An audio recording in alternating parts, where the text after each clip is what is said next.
take a look at $DXY. Here we'll look at the weekly chart, and here you could see all of the cycle harmonics on the bottom in here, and that big shift arrow. You can see that on the bottom when we had that really huge movement in both directions when we had the COVID shutdowns occur back in March. Just a huge break right over there in the dollar, a huge rally and a flight to safety, and then back down again.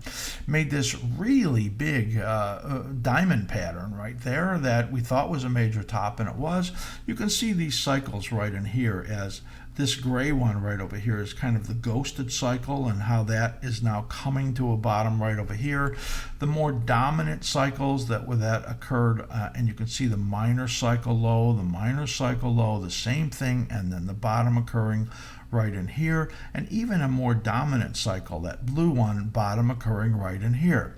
So if you look at an area where they nest, and that's where you have cycles that all come down together and are getting ready to move to the upside, as you can see here.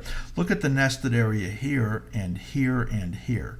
Those were perfect areas for a bottom in the dollar and then moving up again, as you could see in all of those areas, and that's where we are right now. So we have been suggesting that the dollar low is coming, and it just has not wanted to show itself. It's not showing itself there either.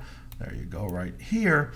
And we'll be looking for a rally up minimally to about 92.15, and then this is around 93.15. So that's what we expect to happen. It's not a very big rally based on what we're seeing in here. It could be stronger, of course. It would take a very big decline in the stock market for it to get stronger than what we're seeing right in here as a safety bid comes back in, or a big spike in interest rates could also do that and push the dollar up. That would be putting the inverse correlation back in line between the dollar and gold, which it's now not in line. Basically, we've seen weeks of decline for the dollar and decline for the gold, other than just this last week where gold got a rebound, but that rebound is now failing from resistance. So we have had this period in here of risk for gold weakness, and that we get a rebound here in the dollar. I'm not exactly sure that makes sense because of the way their correlations are working right now, but that about 70% of the time is what you see that the inverse correlation between gold and the dollar.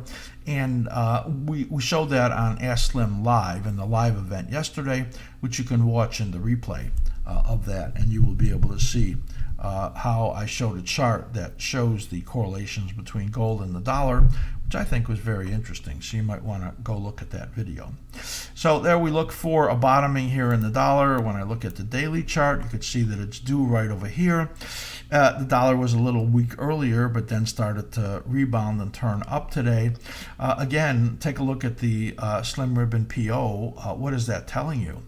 Well, it's telling you that you have negative momentum, and that the negative momentum, whereas it might have gotten a little oversold, is now correcting. And with the slim ribbon giving you the resistance right over here and widening still, the odds are very high this is going to give you a negative signal. That's in alignment with what we're seeing in the euro currency, which we think has got another move to the upside, which means that the dollar is probably going to still struggle in here for a while.